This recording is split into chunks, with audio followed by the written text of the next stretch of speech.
এবার আল্লাহর হাবিব সাল্লাল্লাহু আলাইহি ওয়াসাল্লাম বলতেছেন, ওমর, ওয়াইজের জিহ্বাটা আমার আল্লাহর কাছে এত দামি,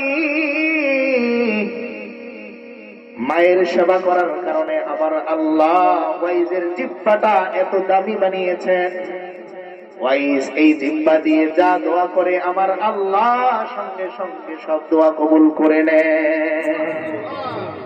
হযরত ওয়াইস আল কারনী রাহমাতুল্লাহি আলাইহি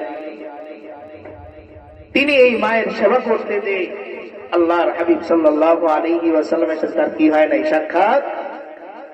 তিনি একবার চিঠি লিখলেন, চিঠির মধ্যে লিখলেন, ইয়া রাসূলুল্লাহ, ইয়া হাবিবাল্লাহ, আমার মনের মধ্যে বড় আশা আপনার সঙ্গে সাক্ষাৎ আমি করব, আপনার হাতের সঙ্গে হাত মিলাবো, বুকের সঙ্গে বুক মিলাবো, কিন্তু আমার বৃদ্ধ মা ঘরের মধ্যে অসুস্থ।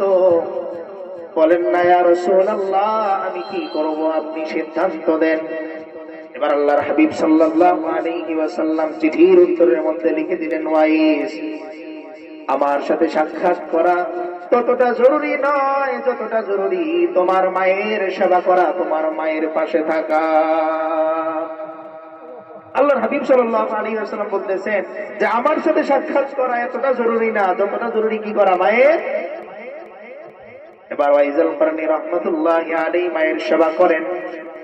মুহাম্মদুর রাসূলুল্লাহ সাল্লাল্লাহু আলাইহি ওয়াসাল্লামের সাথে তার সাক্ষাৎ হয় না, কিন্তু ওদিকে কি ঘটে যায়, আল্লাহর হাবিব সাল্লাল্লাহু আলাইহি ওয়াসাল্লাম একদিন হযরত ওমর রাদিয়াল্লাহু তাআলা ওকে ডাক দিয়ে বললেন, ওমর, কারণ এলাকা থেকে একজন লোক আসবে যার নাম ওয়াইস, এই ওয়াইসের সাথে যদি তোমার দেখা হয় তাহলে তুমি তার কাছ থেকে দোয়া নিবে। কি নিবে?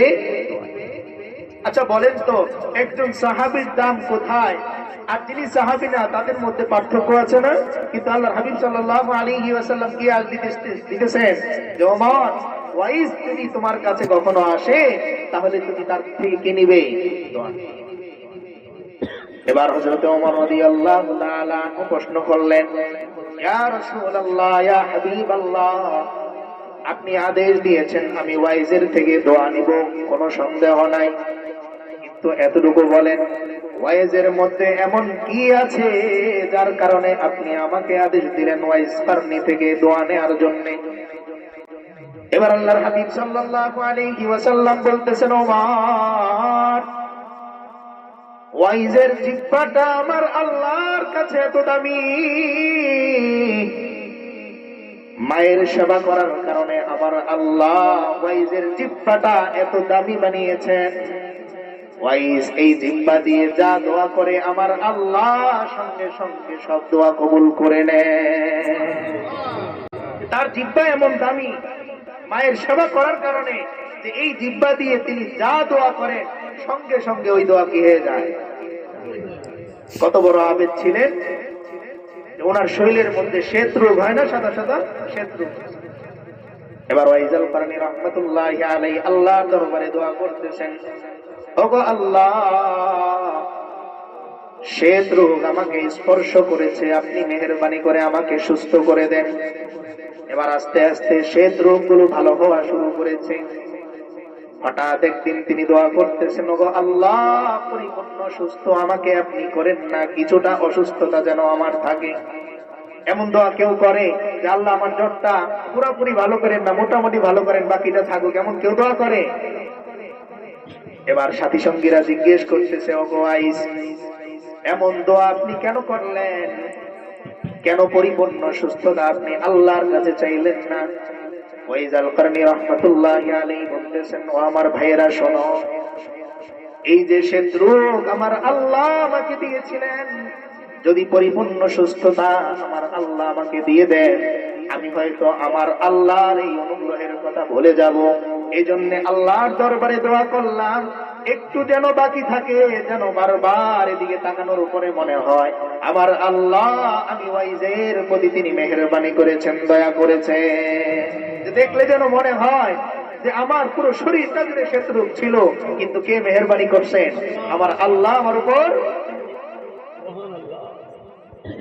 এই যে মায়ের সেবা করার কারণে আল্লাহ তাআলা জিহ্বাটা এমন দামি বানিয়ে দিলেন যে হযরত ওমর যিনি ইসলামের দ্বিতীয় খলিফা, যার মেজাজের সাথে আল্লাহর মেজাজ মিলে যায়, বলেন না সুবহানাল্লাহ।